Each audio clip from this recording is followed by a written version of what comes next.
Hey everyone, this is Tony, Dungeon Master for D&D Raw, and before we begin, I just wanted to say, please don't forget to join us at the end of the episode as we highlight Samantha Darcy and how you can support her on Patreon. Also, you can support D&D Raw on Patreon to access behind-the-scenes content while earning our undying gratitude, including special shoutouts, bonus content, and even the chance to join us in the game. We would be thrilled if you support us on Patreon. Now, on to the show. With me today are the following players. Hi, this is Bethany, and I will be playing Belinda Walsingham, the half-elf awakened mystic. Hi, I'm Adam, and I will be playing Akiva Khonshu, the Shadar Kai Hexblade Warlock. Hi, I'm Giuseppe, and I'll be playing Valen Blackwater, a monk paladin. Hi, I'm Michael, and I will be playing Scriv Whitecliff, the human mastermind rogue.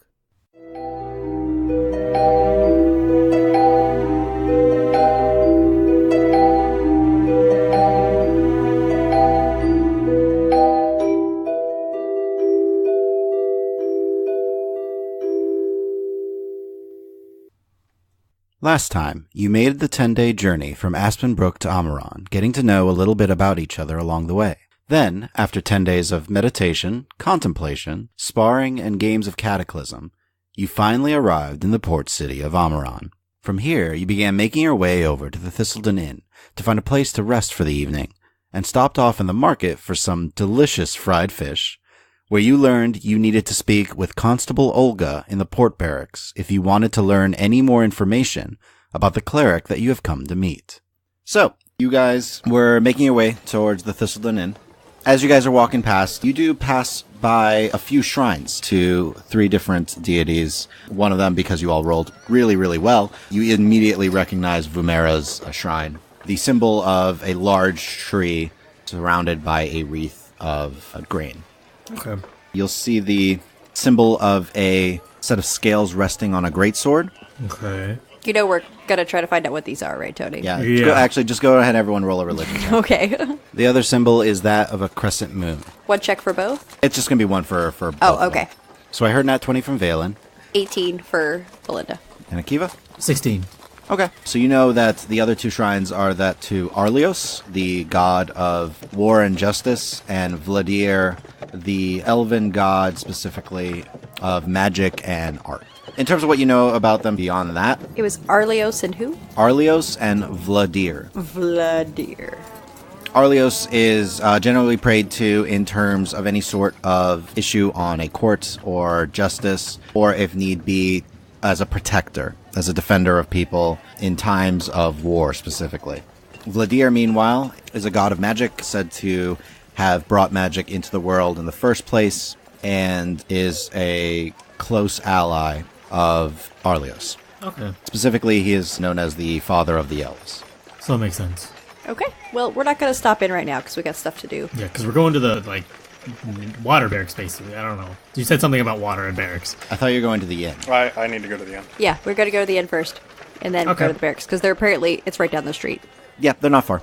So you arrive at the inn, and it's pretty nice. As you walk up, you see simple torches kind of lit inside a couple of lanterns behind a fairly plain wooden counter. And you see a young woman, short hair about shoulder length, blonde. She's pretty muscular as she's kind of putting things together and seeming to just go through some paperwork that she has behind this counter. As you guys initially walk in, you see a hallway kind of off to your left that seems to be leading off to some rooms, and a set of stairs just behind the counter that heads to a second floor. I would assume, Valen, you would have probably stayed here before? I imagine if I know about it, it's the only way I would have known. So you would know then that this is the owner, Quara Windriver. Her family are all fishermen. More fishermen, There's a lot of fishermen in this city. I imagine. Well done. Quara Wind River? Yep. And I will take the lead since I have been here before. You have. I'll walk up to the counter. Ms. Windriver, She looks up. it's a pleasure to meet you again. Valen, it is a pleasure. It is a pleasure. And she holds out her hand to shake yours. I will get a good firm grip because I know that if she wanted to, she could give it right back. Yep, she is actually pretty close to returning that level of strength. It's like, well, what are we doing for you again? She looks like just around you. You have a few friends this time around. I do have people in tow, yes. Do we have rooms with double beds, or should we split this up to 4? What's your availability? Well, I have some single rooms. Those will cost you about 3 silver a night. Double rooms will be 5. Belinda, Scriv, are you two opposed to sharing a room? Or would you prefer singles? Nope, I don't mind, and I like saving money. Wonderful. We'll take 2 doubles then. Excellent, excellent. She starts to look for a couple of keys and pulls them out, hands them out to you, and she says, this one right here is room 6. It is the 3rd door on your right. And this one is room 7, which is your 4th door on your left. Thank you so much, Cora. And as always, here is your money ahead of time in case I need to alight in the night. Thank you so much. She takes the silver and pockets it. I'll pay for ours. Oh, great. Yeah. Well, I still give her a gold then. She knows what's up. She knows what I'm about. She's like, I'll hold the room for you an extra night just in case, and I appreciate that. How long are you planning to stay? I mean, we have you for the night at least. Well, we're here looking for a cleric that's supposed to be coming into town. And ideally, when he leaves, we will be keeping him safe on the roadways. So it all depends on him. If I don't need the room for an extra night, well, then you keep the money, and I hope to see your friendly face the next time in town. Otherwise... Well, thank you so much, Valen. You know, you're always welcome here. Looks the rest of you is like, oh, I hope you all enjoy your stay. Let me know if there's anything I can get you. We do tend to run a deal with the Ocean Breeze a little ways down. If you're looking for some food or even a snack, have a little pin that'll give you a discount on some of the meals there. Wonderful, wonderful. And as always, if you need assistance with anything around here, you know where I am. Yeah, business has been good lately with this cleric coming into town, so a lot of people want to see anyone who has that sort of divine magic. So it's drawing a lot of attention then? Yeah, is there an event planned? If people are coming into town to see his arrival, is it like a parade sort of situation? No, not quite, since they're not really sure exactly when he's going to get here. They just assumed it was going to be today based off of wind patterns and where he was coming from. Interesting. All right, well, Yeah, thank you for your hospitality. I'm sure we'll speak again. Thank you very much. Please let me know if there's anything I can do for you. all right. So, did we end up with the room on the left or the right? You're on the left. Left. Great. Great. So are you wanting to stop here for a little bit before we go on to the barracks? I need to change. Fair enough. All right. Is there anything else that you guys would like to be doing? I mean, it doesn't take Valen that long to change, but... I mean, I guess we could park some of our stuff. Like, I don't think Scriv has to carry the tent right now. Unless Scriv wants to carry the tent right now. I would like to leave a lot of my belongings here, Okay. actually. What about Gertis? I'm keeping Gertis with me. Gertis comes with us. Gertis always goes with him. Now, I'm imagining that you keep Gertis basically, like, in the middle of your lower back, Yep, perpendicular to you, yep, so you can whip it out when you need a shovel. yep. Perfect. You got that action sheath for a shovel. Yeah, and then I have my buckler on my lower left hip, and then my sword on my right. Are you left-handed? Scriv's ambidextrous. So, you guys take a few minutes to kind of unload your stuff. Valen, you changed. How do you look? Good. That aside, a tailored, dark shirt. Gonna say, I spent 15 gold on this. Silk? Oh, yeah. Oh, yeah. Okay. Nice pearlescent buttons, probably mother of pearl, not real pearls, that's excessive. A waist scarf, red. Over cape, over the entire thing. Again, a bunch of red accents sweeping over the shoulder, forming a collar. Just, overall, a sort of upper crust, fine outfit. My hair is now down, combed up, I look respectable. You look beyond respectable compared to the rest yeah. of us. Oh, yeah. Like, we're just, like, trying to, I think, as Belinda would kind of just be, like, cleaning up a little bit, probably a little dusty from traveling, and also smelling like fried fish. But otherwise, just sort of trying to be presentable. In the time, we've all cleaned up, and I've come out looking like a different Yeah, person. yeah, basically. My hair is no longer up in a messy bun. This is Valen as we've never seen him on our travels so far. Yeah. Correct, this is business. Because, like, I'm still in a hooded armor with a mask on right now. Wait, we're making a business call? We're going to see the captain. The constable, right? Constable Olga. DM, is it Yes. comfortable to assume that I know what is presentable in terms of appearance and the like for meeting someone of this station? For someone of this station, as long as you're not, like, in torn up, scrappy clothing. You mean literally Scriv's armor? Yep. It's not an official meeting in which you've been summoned or anything like that. So if you go as you are, you know that wouldn't be, like, any big issue. But if you had been summoned to, like, the court in an official capacity, then you should definitely wear something nicer. Can I use my disguise kit to help Belinda touch up? Just gotta make ourselves look nice. Tony, I have my cloak, right? Oh yeah, you do. I'm just gonna try to look a little more stylish based on what I've seen from walking the streets so far. Do I have a disguise kit, actually? I don't think I do. I think I asked you if you had one earlier when we were doing character building. I don't have a disguise kit, I just have proficiency in it. Never mind. So, as Scriv, are you concerned that you look like a bumpkin, or you just don't want to be rude? I don't want to be rude. If as Scriv you're kind of voice that, as Belinda could be like, don't worry, this isn't anyone who has any airs, I believe, as a constable of a city. She's used to dealing with people from all walks of life. We just want to be respectful. Now this conversation's happening before you walk out and see that I've completely overkilled it. Yeah, before, right. I'm like, the bar is low. We just need to look presentable, okay? Oh, well then that's not too much to worry about. What? Wow. What?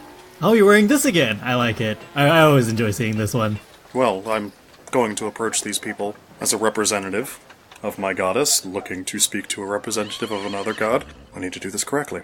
Right. So, go like this or mask down? I would keep the mask for now, Okay. stay in the back, and I will probably be introducing myself via title, so just go with the flow on that one. So, you know the drill. Yeah. I've done this before.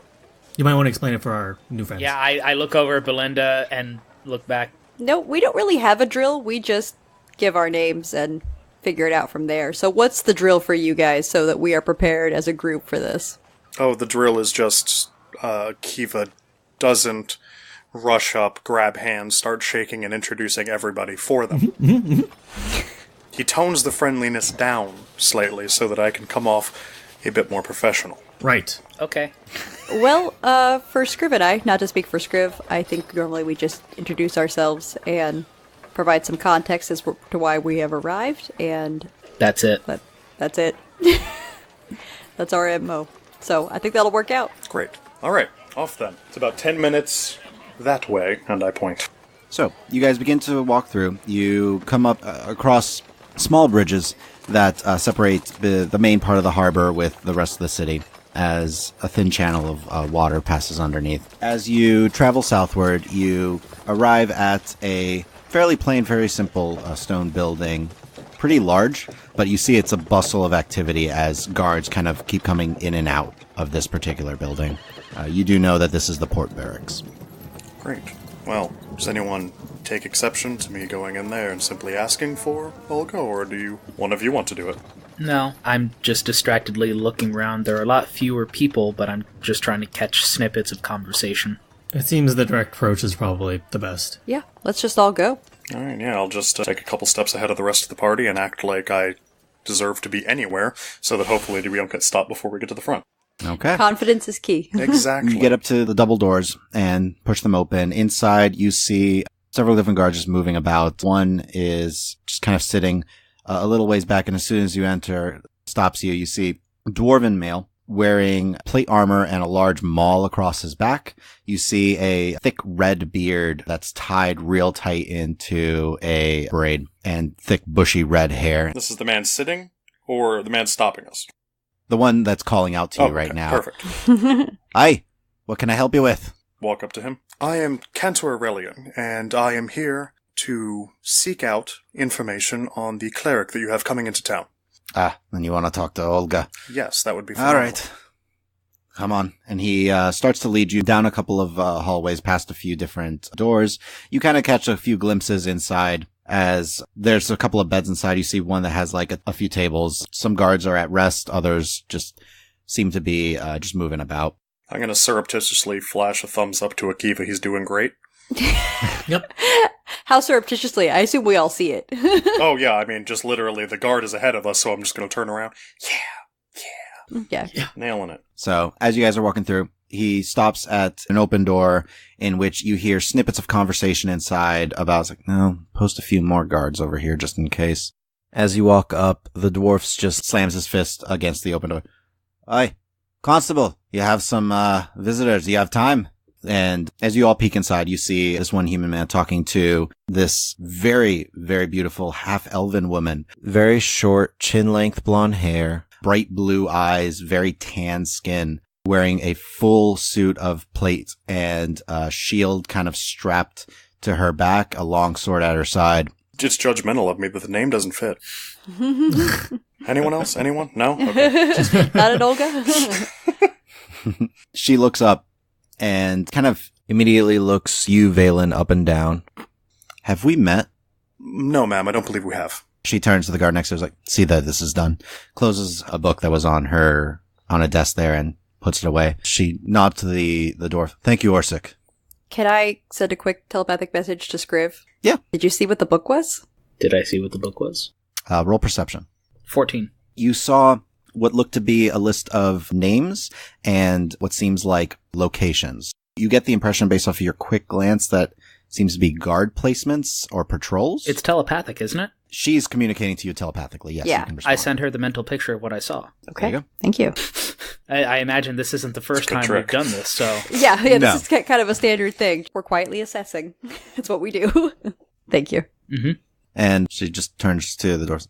Thank you, Orsic. That'll be all for now. The dwarf just nods and kind of wanders out. She gestures the four of you in.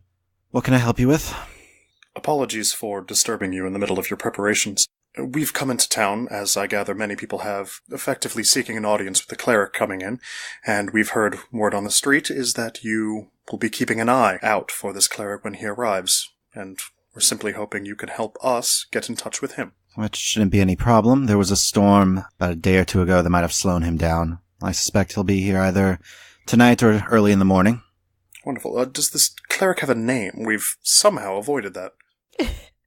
Belinda's gonna send it to Scriv before we hear it. She just goes, yes, he goes by the name Zolas. Can I, pull out my handy book of history that's apparently useful for religion and everything else?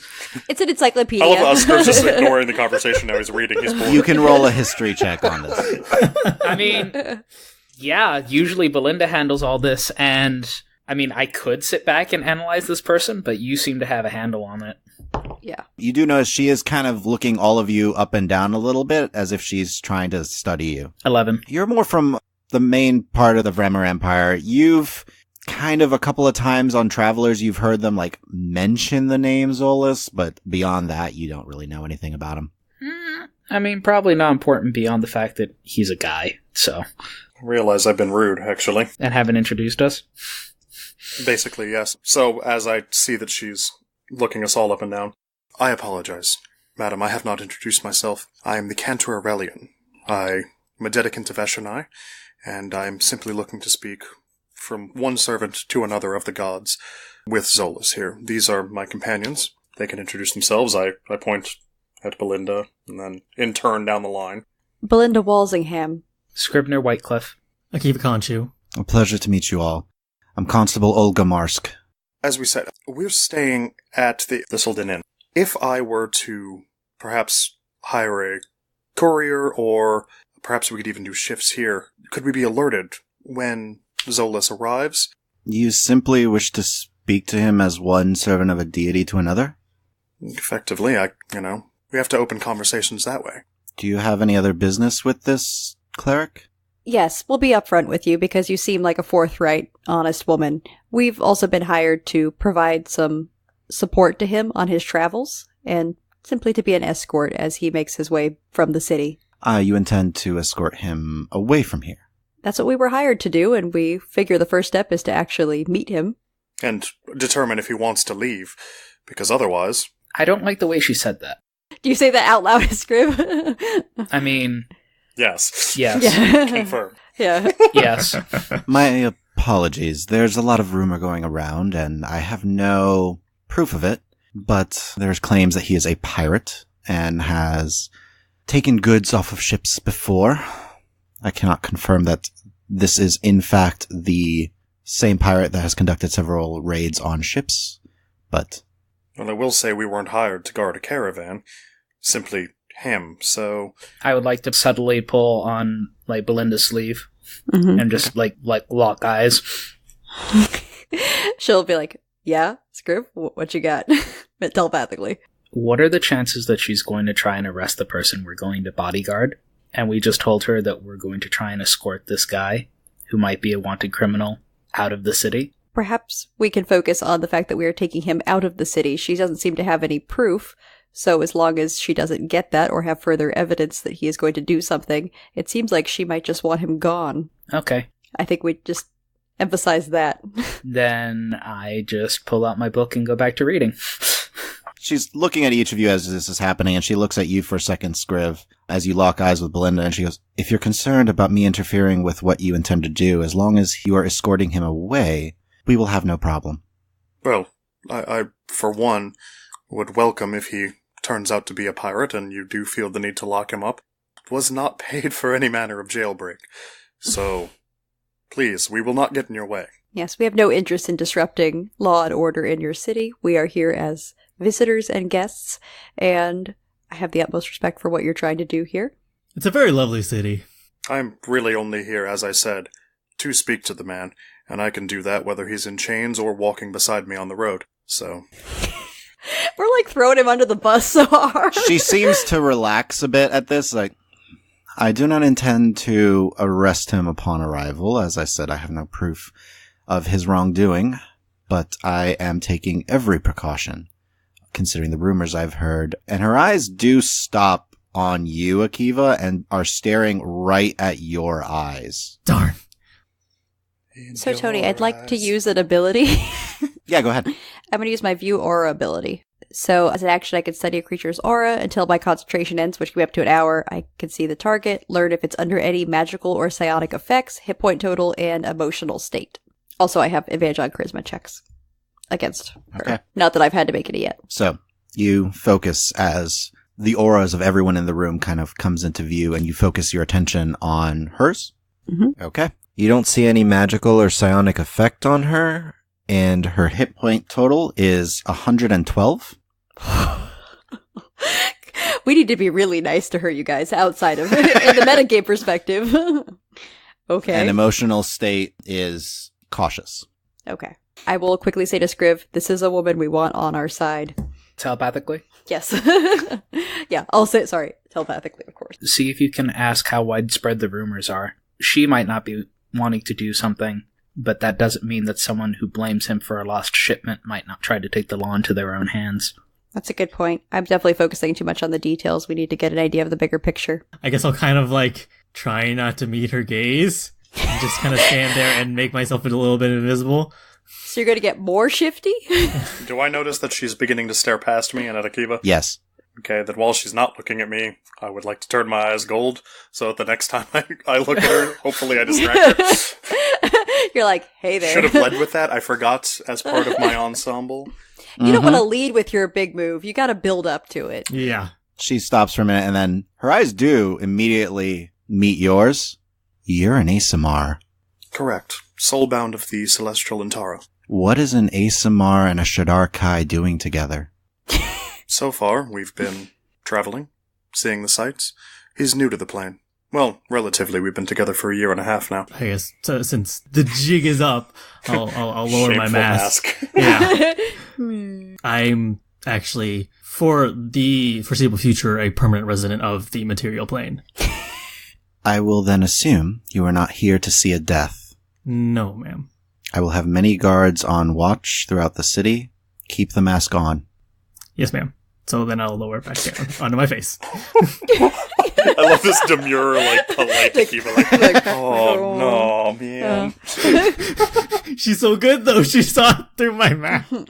Yeah. Through your clever disguise of wearing a spooky mask over your You spooky realize face. your eyes are red, and I I've said know. so several times. You could wear a veil. New character goal, get sunglasses for Akiva. That's what she wears over the mask. I do put one-way lenses in the mask. So I'm going to talk to her, I guess, since things are going a little awkwardly for us. I'll say, I know we're an unconventional party, but we're here to do a job simply and efficiently, and we don't want to waste any of your time. We would like to know if you can give us any information on the sources of these rumors about Zolas's piracy. Many of the sailors talk, and of course, as the rumors spread from there, I'm sure several of my guards have let slip on a drunken night at a tavern that he was on his way to port, but I can't pinpoint any single rumor and its location. Well, still, I appreciate you being forthright with us, despite us being a rather odd band who's arrived in your town. I promise no one's gonna die that I know You of. have been honest with me, and she does do a quick glance at Akiva so far. I will tell you, if he is here to watch someone die, he's not doing a very good job of it because we've been traveling together for some time, completely safely. He's taken to Cataclysm, if that helps. Yeah, it's fine. He's quite good. Very well. Just be, of course, aware that my guards will be on watch, not only in the off chance that we can find some sort of proof of this Zolas's wrongdoings, but should anyone attempt anything against him as well. I understand. Protecting law and order is really vital to the health of your entire city. If there's anything else you need of me. Is there anything we could do for you? You've been very generous with us, all things considered. If you hear of anything or of any threat, please report it to me or Orsic as quickly as possible. That is more than fair. And, Constable, Yes. how would it be best for us to hear when Zolas arrives in town? I can get a message to you. You said you're at the Thistleton Inn. Correct. You can ask Madam Windriver. She normally mans the front. She'll know what rooms we're in. Very well. Thank you. If I don't mind asking, you had us pegged very quickly. Have you had any previous experience with either people like us? Roll persuasion. Yeah! You know what I'm fishing for. That would be a 22. The Shadarkai are some I've met once, but as far as Asamar go, my grandmother was one. Thank you. I was just curious. I do noticeably perk up at that. I'd love sometime if I am around longer to eventually speak with you about that at some point. It's very rare that I even get to hear of other Azamar. They are very rare indeed. Yes, well, perhaps once the excitement of the Zolas visit has calmed a bit, we can reconvene over that. But thank you, overall, for everything you've done. Absolutely. And good luck to you all on whatever mission this is. Throwing some shade at us. Good luck at whatever it is you're Whatever, I don't know.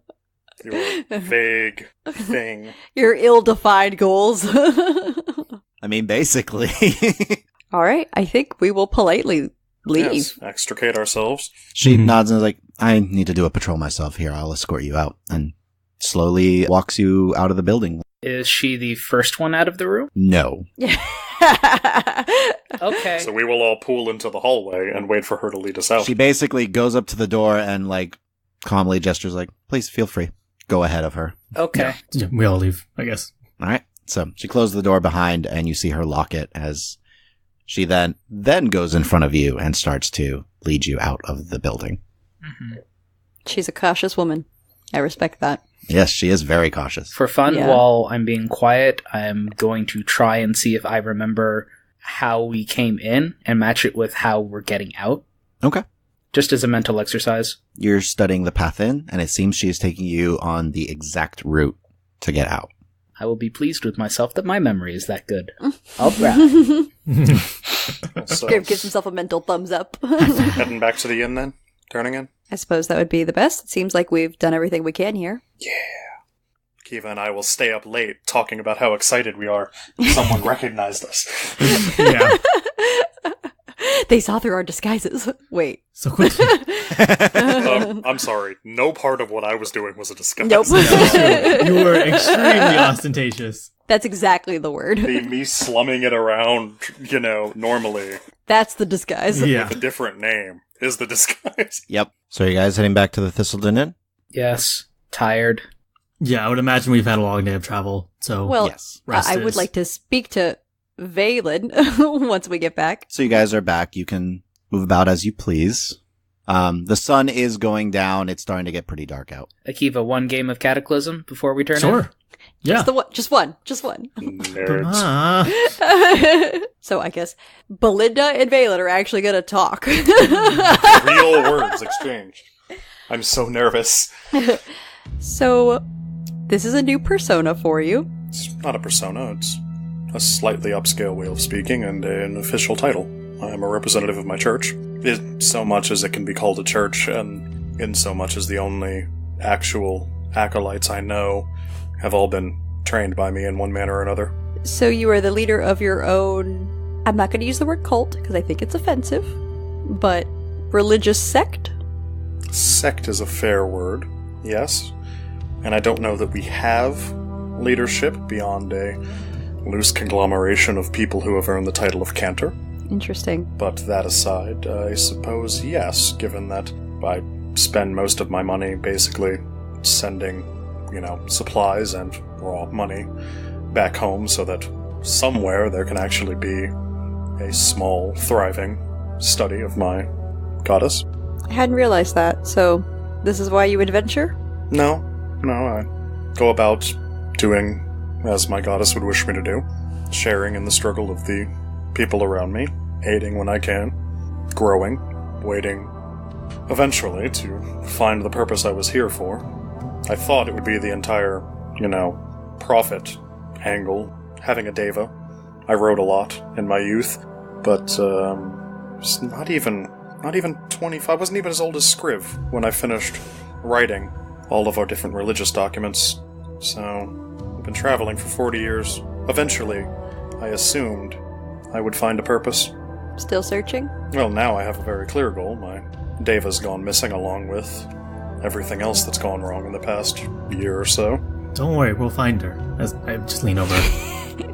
Thank you, Akiva. Well, it seems our goals are not too different.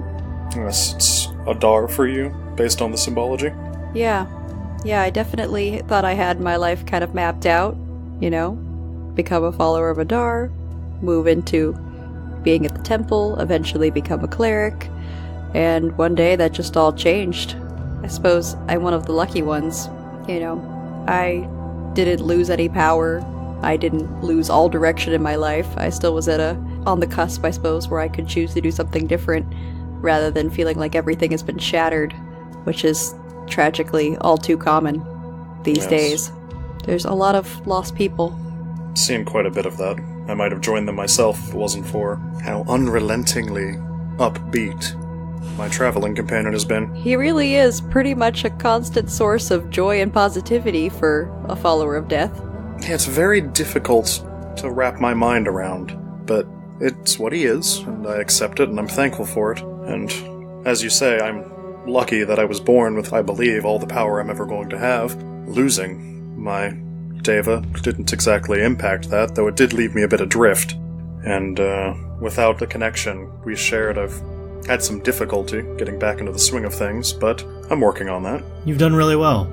Thank you again, Akiva. Yeah, I understand it's important to find answers, and I think it's, for me, a struggle with not falling back into just old patterns of cynicism, and it's so easy to not care about things, especially when there's so many unanswered questions. But it's partly why I'm traveling with Scriv. He cares. I don't know how old you are, but I know we have a similar lifespan, and we run into the same issue.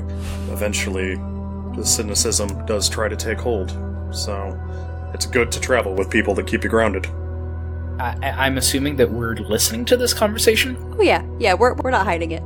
I just stay very quiet, and I've never actually heard Belinda describe herself in this context. She's usually not a sharer. No, not at all. And the cynicism is definitely not a side that I've seen. So, just very quiet. Mm-hmm. So, yes, I apologize. I probably should have shared beforehand that I would be... Well, I did say I'd be introducing myself via title, but I didn't explain to you guys that I had a title that came with an honorary name, and that I would be using that. So... To be fair, we didn't ask. I think we were kind of just going where the adventure takes us and responding and reacting to the world. So I think, so far, we've made progress. I don't know what's going to happen when this cleric arrives. It seems like all hell might break loose, in which case we'll adapt to that as we can. I don't see there's much we can do to prevent anything from happening that's going to happen. I think events are already in motion. I imagine we're just going to have to, as you said, think on our feet here. Hopefully it's all just going to blow over. But at least for the foreseeable future, I will continue, in his presence, to go by Aurelian, just so no one is confused. I tend to try, with important figures, to put forward that face. The rest of the time, I go by my given name. It's a simpler life that way. And, well, people know me. They don't need to know the figure, the dedicant of Eshonai, so yep. I keep them separate.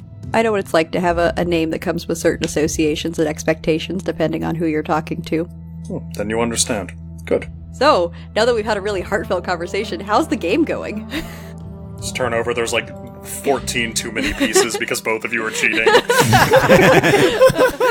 Neither one of you is going to be the first to question it. Because then the other will call them out. You're like, we'll just keep bluffing. He doesn't know for sure. Actually, Akiva, Yes. can you teach me magic? I mean, you know what? I never tried. Like, DM, can I try Yes. it? I'm gonna grab Akiva's deck, and I would like to try and palm one of the cards. Roll a sleight of hand. He wants you to teach him illusions. I crit with the +5. Oh, boy. The heartfelt moment has turned into an opportunity for Scrib 2. So, Akiva, you kind of like show him initially. I'm assuming you've done some of the tricks on the road a little bit. And Scriv, out of having just studied and watched it, you pick up one of the cards and hold it, and then it seems to vanish from sight. You did it! That's amazing. That's really cool. All right, cool. I like this. I never really saw this out there, so this is fun. Yeah. It's just a little bit of a, I guess, hobby or art skill that I picked up while I was with the halfling village I stayed with when I first arrived here. My ears perk up at that. Can you tell me more? Also, while he's explaining this, I would like to continue to see how many cards I can hide on my person. The goal is to hide at least 10 cards, so... Make 2 additional sleight of hand checks. I will be writing some letters, by the way, now that's all the emotional, heartfelt conversation Belinda could muster for like the next week. So For the next week. Assuming whenever you get a chance, you'll find a courier to... yes, yeah, she planned to do that in the morning. 15 and 19. Okay. I'm going to say you get about 7 cards hidden on your person. Before they start becoming They obvious. start to become a little obvious. The patchworking in your armor and all that starts to like slip slightly as you're trying to hide the cards, and it's like, oh. Okay. No, but that... Oh, man. This is fun. Yeah, I had a pretty fun time entertaining the halfling that I stayed with. I would like to take some time listening to him talk about his halfling childhood. Second childhood. Okay. We can say that Akiva just spends some time then going over the simple life that he got to experience with all of these halflings and learned that halflings tend to value storytelling. Mm-hmm. And so all of the tricks and everything that you could do, they thoroughly enjoyed. Halfway through this conversation, I use a halfling idiom in halfling. Uh-huh. And does Akiva reply in kind? Akiva, you understand what he means? Yeah, I will just be like, oh, so you know halfling as well in halfling. Yeah, okay, cool. So then we carry the rest of this childhood conversation in halfling. Oh my gosh. Belinda's just gonna be like, this is a good thing. It's a good thing. He's making friends! I'm very jealous. I've been trying to teach him Celestial for months. You speak Celestial? Yes. just the sly side-eye. You speak Celestial? In Celestial. Yeah. You speak Celestial? Mostly the academic form, so I'm a little weak on my idioms, but I definitely studied when I was at the Temple of Adar. There's an academic form?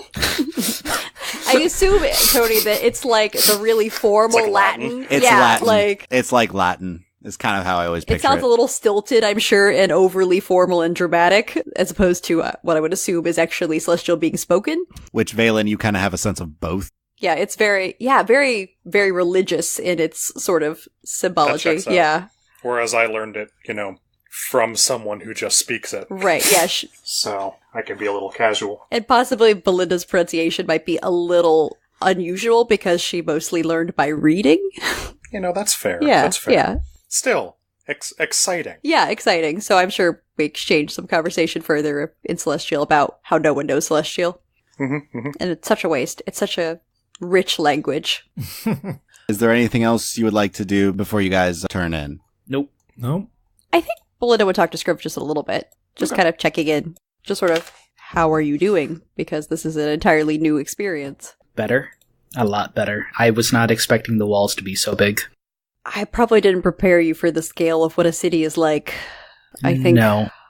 eventually, once we go to Orenthal, you'll want to prepare yourself. But you're doing... Wait, it's bigger? It's the capital of the empire. This is a well-sized port city with a university, but... Okay, then. Well, I will take my time. The fish helped. That was fish. It was like chicken, but flakier, and it had kind of this different taste. And frying, that's dangerous, but delicious. I don't recommend we jump into frying ourselves, but it's possible Valen, or I suppose as we're going to call him Aurelian for some of our future conversations, would be willing to show you. Yeah, that might be good. I mean, if anything, if we wind up splitting up, it'd be nice for at least one of us to know how to cook. Yeah, that's really not in my skill set. You pick up things quickly. I'm better at just sort of studying. Also, I just don't like cooking. I'm sorry. I'll just be upfront about that. It's not my thing. I don't know if it's my thing either. I guess I'll find out. Yeah. Also, I know I don't share a lot, kind of what's going on with me. I kind of got introspective. I think I don't want to feel like I'm burdening you. You're so, I don't know, upbeat about the world, and I don't want to be a source of any sort of oppressive negativity or anything. It's nothing like that. No, I heard some of the same things come from my dad, but it's nothing that you're doing. Okay. Dad said that I should probably go out into the world so I could see what it was really like, so... You found out it's pretty flaky, in general. And delicious, if a bit crowded. Well, I guess we'll see what tomorrow brings. Yeah. Well, let's turn in. All right. So, as you guys are all turning in the middle of the night, you suddenly hear a loud clanging sound. And as you start to come to, Valen, you're actually the first to hear this and react to it. Belinda, not too long after in the other room. Mm-hmm. But as you initially hear the clanging, you then hear explosions off into the distance. And as that begins to start, after about a moment or two, as you're coming to consciousness, you then begin to hear screaming. I am going to quickly do the thing I never do and put on my armor. Okay, that doesn't take you long. And just be like, Scriv, let's go. Something's happening. I help her with her armor. Thank you. I help her, she helps me. That should half the time that it takes for us to get our equipment in line. Yep. What's going on? I heard loud explosions. Valen, you hear it first. Akiva starts to... It takes him a minute, but he starts to come out of his sleep trance. Oh, no it doesn't, because I grab his, I grab the sheet on his bed and I just tip him out. Well, what's going on? Alarms, explosions. Get your sword. Got it. I'll start throwing on all my stuff. Takes you a little bit longer. I'm assuming, Valen, you can help him put on his armor. Yes, I will help him put on his armor. That's why I wanted him out of bed quickly. Takes a little bit of time. I just, throw some clothes on. It takes me, a couple seconds, but I'm gonna help him get his armor on. So, you all grab your equipment, begin to rush out, I'm assuming all the way to the street. Yep. Mm-hmm. Yeah. Weapons not drawn yet. We're on the first or second floor? You're on the first floor. Okay, great. You kind of see a very groggy Cora stumble out of a back room and say, What's going on? Did those explosions come from the direction of the port, Tony? Or From the port. Alright. Cora, I don't know exactly. I would stay inside. Just keep an ear out. Stay safe. We're going to go check it out. She just hangs out kind of behind the counter then and stays there. As you guys all rush out of the inn, there are several torches lining the street to provide some light. And as you guys kind of rush out, you just hear shouting and screams coming from the east, right by the port. We go to there. As you start running, you see occasionally blasts of fire strike from the wall going down, seeming to strike targets off in the distance. You hear what sounds like the launching of lances from the ballista up on the walls. Oh, this is... Wow. Not good. Not good. Okay. As we're running, I'll kind of look to Valen and be like, do you want me to have Lazarus scout ahead? You know what? It's dark. Yes. There's panic. Yes. Do it. Okay. So I'll summon Lazarus and I'll have him fly up in the air and just go about 100 feet out so I can still communicate with him telepathically. Okay. Great idea, Adam, by the way. Yes, good call. So, as Lazarus forms and appears from the pocket dimension, he launches up into the air, almost instinctively knowing what it is you want, flies up overhead and starts flying towards the wall. As he does, you see several guards all crowded around one of the towers that leads up to the wall, and they seem to be pinned down and held back from what looks to be undead creatures that are casting spells at them. They seem to be guarding the entrance to the stairway of the tower that leads up to the wall. The wall here is just the separation between the actual dock itself and the rest of the city. As he kind of does a quick pass overhead, you also catch a glimpse of several undead on the ballista that's on the wall, and they seem to be firing towards the water. They've got control of the ballista.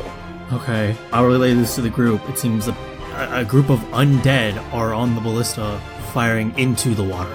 How many? How many are there around? You see there seems to be at least 4 undead on each of the ballista. And they're firing into the water? Go ahead and roll a perception check for your pseudo-dragon. It's a +3, and with advantage because it has keen senses. Okay. 19. Okay. Your pseudo-dragon kind of calls back. You get the sense of, because it can communicate simple ideas and emotions with you. The undead are firing at a ship. Okay. The ship is also, as it kind of like is looking at you, see not only ballista being fired at it, but as the ship has gotten closer, fire spells have been cast towards it, and you see flames just starting to catch onto the ship. Okay, I will relay this to the rest of the group.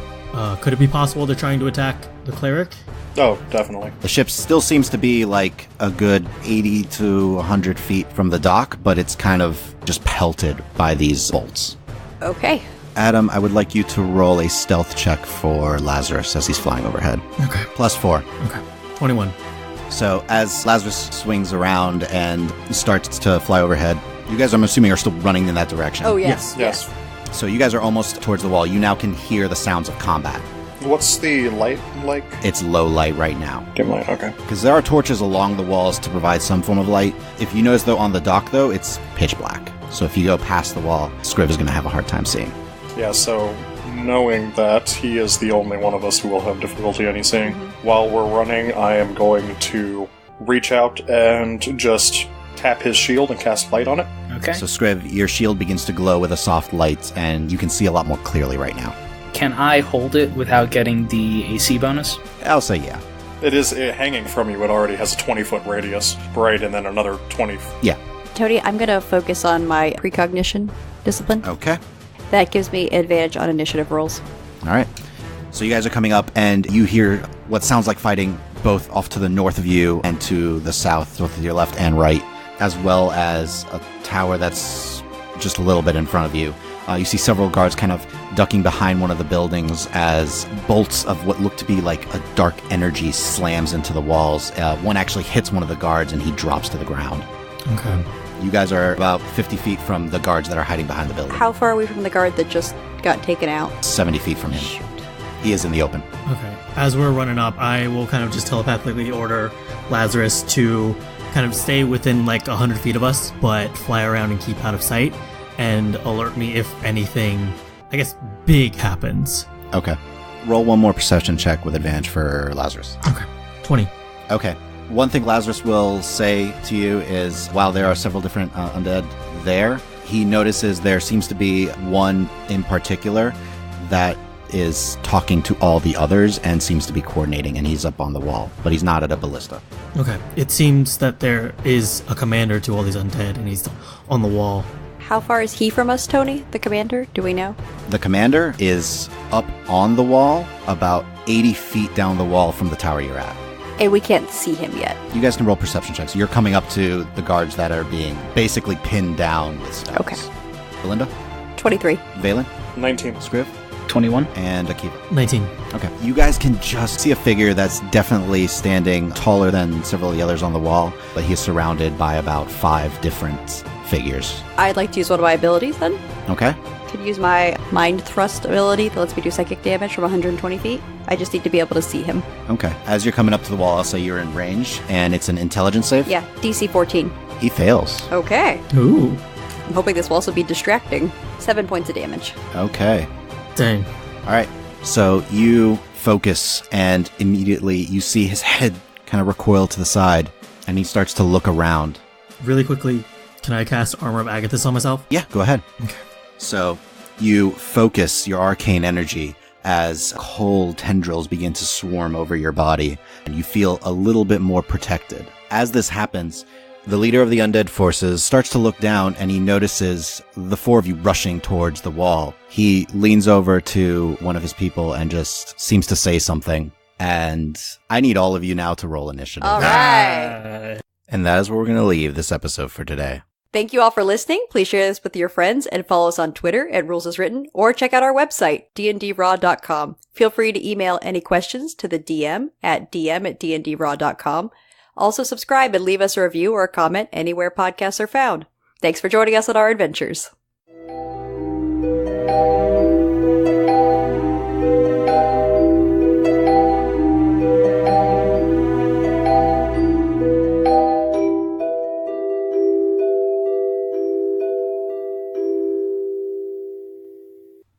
Hey everyone. Today we are highlighting Samantha Darcy, known as 65th Victor on Twitter, an incredibly talented artist who creates gorgeous character art, among other things. We were lucky to meet her at Gen Con, and she's an absolutely wonderful person. She has recently started a tarot deck, being funded by Ko-Fi donations. Her unique style of fantasy art and illustrations are always beautiful. Support from patrons allows her to continue to produce art for RPGs, trading card games, illustrative products, and more. Her patrons can gain access to works in progress, discounts and commissions, and even art lessons. If you're interested in supporting her work, check her out on Patreon and Ko-Fi as Sam Darcy. You can follow her on Twitter at 65th Victor, that's at 65THVICTOR.